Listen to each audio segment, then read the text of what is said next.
Coming to you live from the palatial studios of PBJ Productions.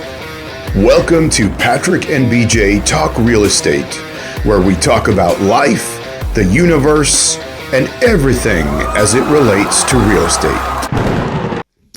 Hey everybody, it's BJ. And Patrick. And we're back talking all things real estate. And, interesting thing, Patrick, we live in a world today where we think we can go to Google for everything. You know, my daughter asked me a question one day, and I said, I don't know the answer. And she without batting an eye, she said, well, Dad, come on, just Google it. I know I ask Siri a lot of questions. Okay. She doesn't know anything. I mean, she doesn't know all the, like if it's too complicated, yeah, it's hard to find answers. Right. So even like Googling. Right. Yeah. But we've been talking about this, how so many people just go to Google and expect real estate answers, or like we do for other things, for health answers, for all these different things. And, you know, an interesting part to that, we did an interview with Devin in his home. And I remember one of the things that really stuck out to me was when I think you asked him, why did it take you so long, you and your family, to buy a home? Yeah, because they were first-time home buyers. Right. And they were renting for many years. Yeah. And what he said was, well, we just believed everything that we read on the internet. And it wasn't until we stepped out and actually did something that we found out that wasn't the truth. Right. They went to expert advice to discover, oh, wait a minute, based on the rent they're paying, maybe and their savings and their income and all of these things, they have good jobs, they have zero debt, they have savings. Yeah, maybe we can buy a place. Right. Yeah. Up until that point, they didn't realize that. Yeah. So I say that to say, just because it's on Google doesn't mean it's right either. Right. But today we're going to answer the most Googled questions for real estate. Okay. So, starting off, here's this first question. Let me get ready. You ready? Okay. Yeah, I'm ready. Okay. We're not going to have canned Google answers here. This is going to be some context behind, maybe some explanation, maybe a follow-up question. All right. Okay. Most Google questions asked for real estate is, why do I need a home inspection? Well, you are about to make the most financially significant purchase of your life. No matter if it's $100,000 purchase or $1 million, that's a lot of money. No matter what space you're coming from. Absolutely. Yeah. What you want to know is you want to know what you're getting. You can say, well, doesn't the realtor know everything of what I'm getting? Well, we know the particulars of what's in the home, the value of the home, and all of these different aspects. What we don't know is what's behind the walls, or what's in the attic, or what's the foundation like. And that's not our expertise. Right. And so that's where we want to engage a professional, an inspector, that will go through the property, that will be able to give you feedback on, here are the things that we see in this property, whether it's in the next 5 years or projecting in the next 5 or 10 years, or maybe there's immediate things. And, you just want to make an informed decision that, okay, based on these things, I get it, I'm good.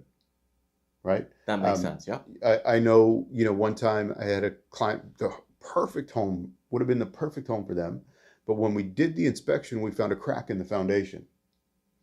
Right. And then I'm sure upon further investigation, going to the next expert on foundations, you find out more. What you're getting yourself into, possibly. Yeah. And it could have been a simple thing or not, but you don't know until you get digging and you get doing stuff. And for my clients, they just said, we're not prepared to take on the possibility of what could be coming here.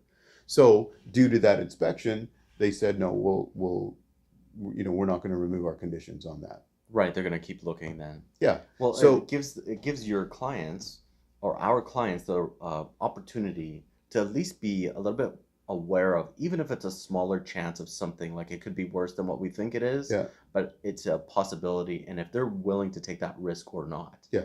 And many people, if it's sort of something outside of their budget, right, then it's time to move on, or they don't want Yeah. to put up with that, Yeah. whatever the unknown possibility Sure. of repairing that problem. Right. Yeah. Yeah. So that's what an inspection is for. It's to really to protect our clients if we're acting for the buyers, so that we know or they know what they're getting into. Yeah, I like the ways not every inspector does this, but set like you touched on it, sort of setting expectations like, okay, this is this age of home, this is the kind of maintenance it's going to Hmm. need. These are the kind of things that are in the house. Right. And they give you sort of a list of, a to-do list. You should look at this in the first year. Yeah. And in 5 years you need to take on these Right. projects or Right. longer. Yeah. And I really like that. It kind of spells it out, especially if it's a first-time home Oh, buyer. for sure. Yeah. It sets the expectations of what a home ownership looks like. Yep. Yeah, very good. Okay. Oh, for a few $100s, it's like buying insurance. You have this ounce of prevention. This is how I sum it up. It's an ounce of prevention for your $500,000 investment. It's your $1 million investment, that kind of thing. Yeah, So, you bet. For sure. okay, second one. Why can a seller reject my offer? Because it's just that when you give an offer to the seller, it's technically it's an offer to treat, which means it's an offer that we're negotiating. And here's what I'd like to offer you for your home, condo, townhouse, whatever it is, house. Here's what I'd like to offer you. I'm not bound, if I am the seller, to say, well, you've given me something, therefore I must accept it. If price and terms are agreeable to me, sure, I'm going to accept it. But if they're not, I'm going to say, well, and this is the negotiation process where we'll say, okay, we like these things, but can we make some adjustments here to, put the whole thing together? And how can we find a common ground that works for everybody? Okay, so I'm going to rephrase this a little bit. What are the three options on how a seller could respond to an offer? Sure. So you're looking at the seller can say, yes, I'm going to accept this offer. That's option number one. The seller can say, no, I'm not going to accept this offer, but here's what I will accept, and present a counteroffer. A counteroffer. And third, the seller can say, I'm not going to accept this offer and I'm not going to counter. Usually that happens because they think they're so far apart between the price and the offer that they say, look, if you can't get in this range, then there's no point to us even trying to have a negotiation. To entertain this. Right. Yes, of course. Okay. Yeah. All right. So how do realtors assess home value? This is something we've talked about before because a lot of people, they say, well, my assessed value is this. The government or the municipality has assessed. Yeah, that's assessed value. This is my assessed value. But the true value of your home is what somebody will pay for it on the market. We determine that by looking at sales of similar homes in the immediate area. And based on that, we can say, okay, this is what we think the range is that your house is going to sell for based on what we've seen for comparable sales in the area. So when we say comparable, roughly the same square footage, roughly the same number of bedrooms and bathrooms and lot size, as similar as possible, so that we can make an understanding that, yeah, based on what we're seeing, this is what we think the market value of your home is. Right. We're trying to do our best for an apples to apples. Yeah. Every house is a little bit unique, different. Right. Yes, taking into all those considerations. Yes. Trying to make a fair evaluation. Yeah, and like I've said before, there's not a number. This is what the value of your home is, and right here. But there's usually a range. I give a range, and I've talked about this before. In my range, I give the Prince Charming number. The Prince Charming number. Right? Like so that is if Prince Charming walks into your home, he will overpay at this number. I'll give you the fire sale number, which is not always a bad thing to start with, because this price can get us so many showings and so much traction through the home that we could end up with multiple offers where the price goes back up. Especially in a market like we are in today, we're very low inventory, and the demand seems to still be steady. It's starting to creep up now. Yeah. Right? And the other part is, of course, what I call the sweet spot, which is, right in the middle of where you might want to be and see the best numbers of bodies going through and interest and get an offer as well. What you don't want to end up is, yeah, I priced it too high. So these people that came that might have liked it, now they've left and gone on to something else, and I have to lower my price, but they're gone. They've moved on. Right. Yeah. So we're now chasing the market and trying to get our prices to accommodate. Awesome. All right. What is a conditional sale? I make an offer, let's say it's accepted. Yeah. There's conditions on it. Right. Yeah. So those conditions get determined by the purchaser and their agent, but typically standard conditions will be subject to financing. So that's the bank approval. Obviously, you want to get paid as the seller. Typically, there's an inspection, which we've talked about, and why we would want to do that.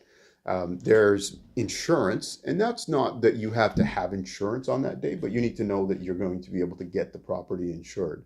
And that's really, for the newer builds, that's not an issue. But sometimes when you're dealing with an older building or an older house, there may be some things that, you have to figure out, how do we do this? Or perhaps there are certain insurance companies that don't deal with buildings that are a certain era. So you have to figure all that out for your insurance. There's also title. And that just means that you need to know what's on the title and understand, I should say, what's on the title. And that's a lawyer that will, go back and say, okay, well, here's what these notations on the title mean.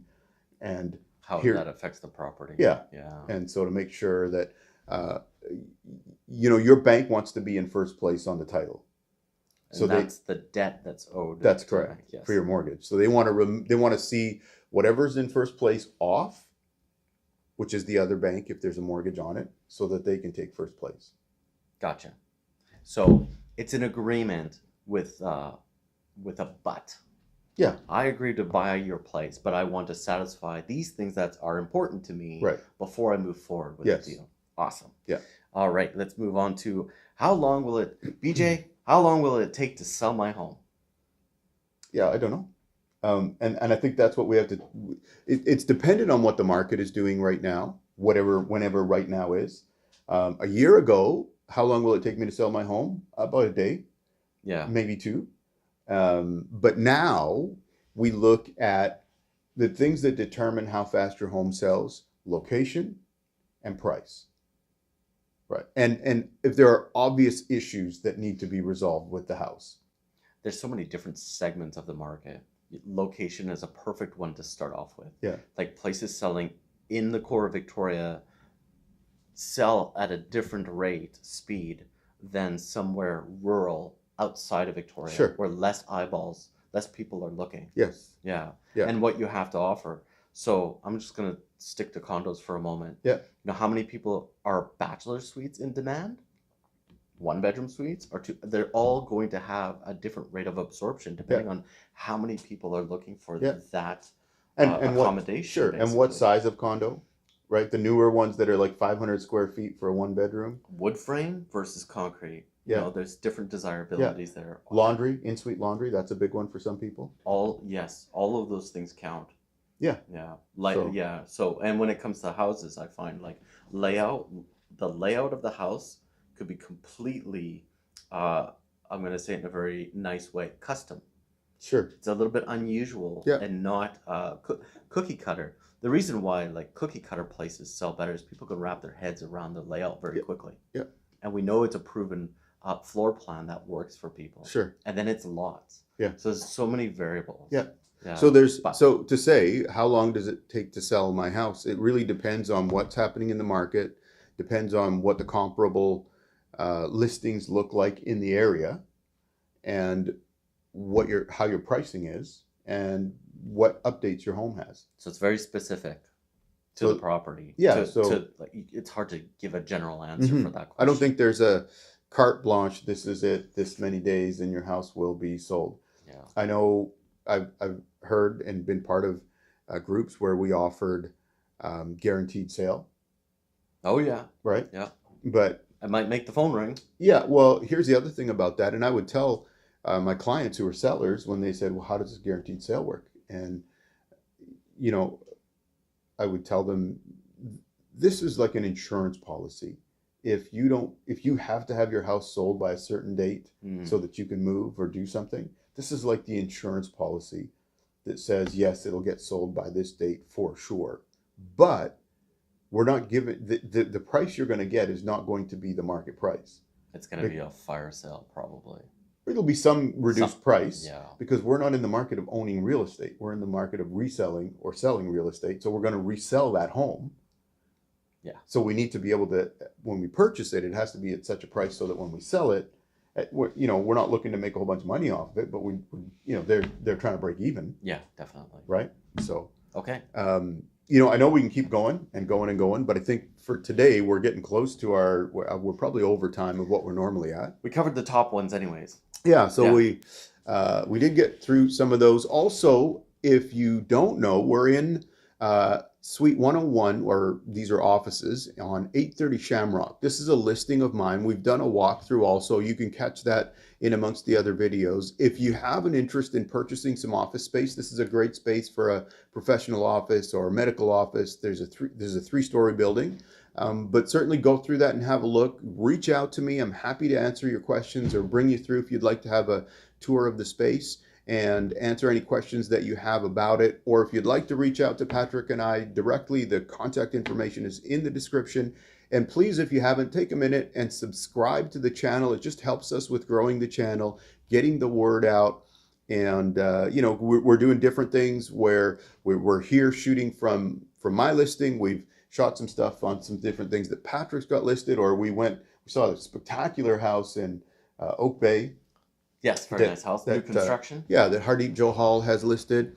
And so we're doing lots of different things like that, interviewing different business owners and interviewing different people in terms of their first-time homebuyer purchase or their process and how they did it. So please subscribe to the channel to catch all of those and not miss any of those videos. And if you know anybody that you think would get some value out of this, send a link to them as well. We would appreciate that.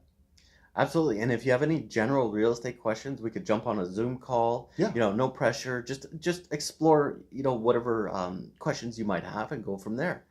Yeah. And for those, not sure when you're watching this, but we're in the middle of the Stanley Cup playoffs. So as we go, I say, go Oilers. See y'all. Thanks for watching. We'll catch you in the next video.